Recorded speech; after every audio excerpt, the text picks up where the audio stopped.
Shalom, selamat pagi jemaat dikasih Tuhan. Kembali kita berjumpa dalam renungan pagi. Mari pagi hari ini kembali saya mengajak kita semua untuk merenungkan firman Tuhan. Supaya melalui firman Tuhan, hidup kita akan terus dibangun. Kita akan terus bertumbuh, diteguhkan dan bahkan dikuatkan dalam iman dan pengharapan. Karena firman Tuhan adalah kebenaran yang menjadi sumber kekuatan kita. Firman Tuhan yang menjadi pedoman bagi hidup kita. Bahkan firman Tuhan yang akan terus menuntun kita dan juga menerangi langkah hidup kita. Ya, mari sebelum kita merenungkan firman Tuhan, kita akan berdoa terlebih dahulu. Bapa di surga, kembali Tuhan, pagi hari ini kami datang ke hadirat-Mu. Kami mengucap syukur atas segala kebaikan Tuhan dalam hidup kami. Atas begitu besar kasih setia-Mu, rahmat-Mu dan anugerah-Mu, berkat dan kemurahan-Mu, perlindungan Tuhan, penyertaan, pertolongan, bahkan pemeliharaan Tuhan atas hidup kami. Terima kasih ya Tuhan, sungguh kami mengucap syukur. Dan pagi hari ini kami kembali mau merenungkan firman-Mu. Mari Tuhan singkapkan dan nyatakan kebenaran firman-Mu atas setiap kami. Dan Roh Kudus urapi kami ya Tuhan, sehingga kami bisa menangkap pesan Tuhan dan juga melakukannya dalam hidup kami. Terima kasih dalam nama Tuhan Yesus. Kami bersyukur dan berdoa. Amin. Mari jemaat dikasih Tuhan, kita akan buka kitab kita. Renungan pagi hari ini saya ambilkan dari 1 Yohanes 3 ayat 18. Saya bacakan.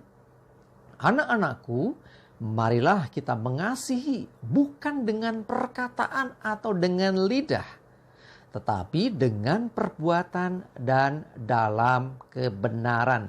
Coba dikasih Tuhan, perhatikan. Firman Tuhan nyatakan supaya kita mengasihi bukan sekedar dengan perkataan atau lidah kita. Bukan hanya omongan I love you, aku mengasihimu. Ya, ini masih suasana Valentinan ya. Ya, jadi banyak orang mengatakan aku mengasihi, aku mencintai. Tetapi ya, yang diinginkan, yang dimaksudkan Tuhan bukan dengan sekedar berkata-kata, tetapi harus sampai disertai tindakan nyata atau perbuatan, ya. Dan kita sebagai orang-orang percaya, kita harus belajar dari Tuhan. Tuhan mengasihi kita itu bukan hanya sekedar dengan perkataan, bukan hanya kitab suci mengatakan bahwa Tuhan itu maha pengasih dan penyayang, tetapi lebih daripada itu Tuhan menunjukkan ya maha kasih, maha penyayangnya itu dengan perbuatan. Jadi kalau mengasihi saja, ya itu seperti kita diajarkan oleh Tuhan untuk mengasihi sesama, mengasihi orang lain, ya. Tetapi yang namanya maha pasti lebih. Nah, dikatakan bahwa Tuhan maha pengasih dan penyayang. Nah, dengan kata maha ini mengandung makna yang sangat-sangat besar. Artinya bahwa Tuhan dalam mengasihi ini bukan hanya sekedar memberikan sesuatu yang untuk hidup kita di dunia. Nah, bukti kemaha kasih dan maha penyayangnya ini adalah Tuhan mau menyelamatkan kita. Ya, seperti dikatakan Tuhan Yesus ya, bahwa aku mau di tempat di mana aku berada, kamu pun berada. Itu loh bukti cinta yang luar biasa. Dan untuk itu butuh cara yang tidak mudah. Nah, untuk membuktikan kasih Tuhan yang besar itu, maka dibutuhkan pengorbanan. Nah, Tuhan Yesus sudah berkorban. Nah, karena itu Dia betul-betul Tuhan yang maha pengasih dan penyayang. Yang pengorbanan Tuhan itulah yang membuat kita akhirnya diselamatkan. Karena nggak ada orang yang bisa memberikan keselamatan. Bahkan manusia sendiri nggak bisa dengan daya upayanya.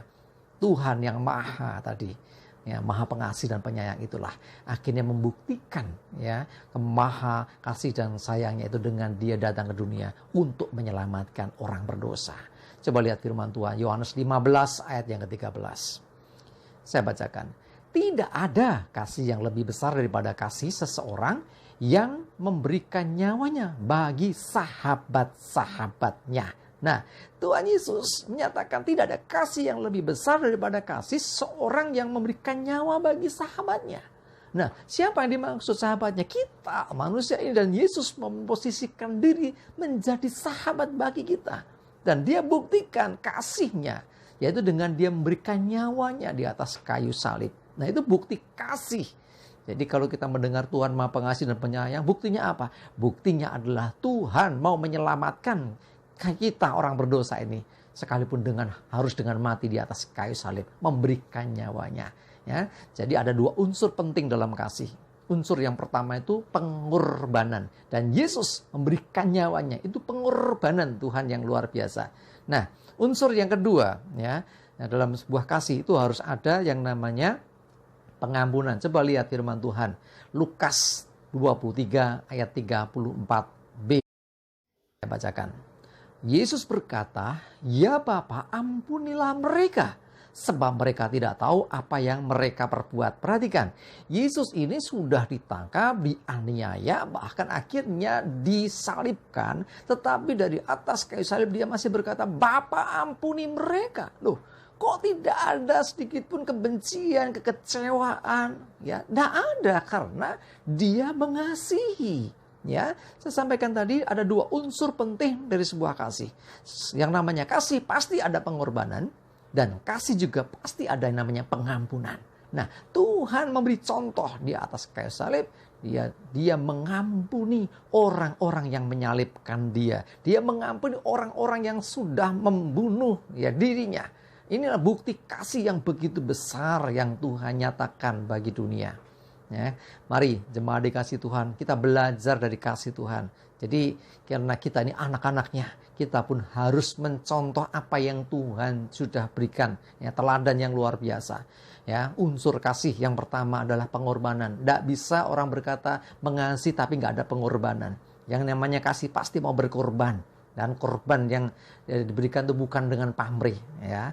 Terus yang kedua unsur kasih itu adalah pengampunan. Jadi kalau Tuhan sudah mengampuni kita, kita pun wajib hukumnya mengampuni orang-orang yang bersalah kepada kita. Nah, mari belajar dari Tuhan, nyatakan kasih kepada dunia, nyatakan kasih kepada Tuhan dengan berkorban dan dengan mengampuni. Ya, jangan sampai ada kepahitan dan dendam dalam diri kita. Amin, kita berdoa. Bapa di surga, terima kasih kami belajar hari ini tentang kasih-Mu ya Tuhan. Kasih agape. Kasih Tuhan adalah kasih yang luar biasa, yang bukan hanya sekedar memberikan sesuatu yang bersifat sementara, tetapi Engkau memberikan sesuatu yang kekal, yaitu hidup kekal buat kami. Dan kasih itu berarti ada pengorbanan, dan Engkau sudah buktikan itu. Dan kasih juga ada pengampunan, dan Tuhan pun sudah lakukan itu bagi kami. Kami bersyukur Tuhan, kami boleh terima anugerah melalui pengorbanan-Mu. Dan kami bersyukur juga karena Engkau sudah mengampuni kami dari segala dosa dan pelanggaran kami. Biarlah kami belajar mengaplikasikan, menerapkan ini dalam hidup kami, untuk kami mau berkorban bagi orang lain dan juga mengampuni orang yang bersalah kepada kami. Terima kasih, Roh Kudus tolong kami, dan juga kami menyerahkan hari ini selalu dalam pimpinan-Mu ya Tuhan. Jauhkan celaka dan mara bahaya. Damai sejahtera dan berkat Tuhan menyertai kami semua. Dalam nama Tuhan Yesus kami bersyukur dan berdoa. Amin. Mari jemaat dikasih Tuhan, tetap semangat terus, maju terus dalam iman dan pengharapan. Tuhan Yesus memberkati kita semua. Amin.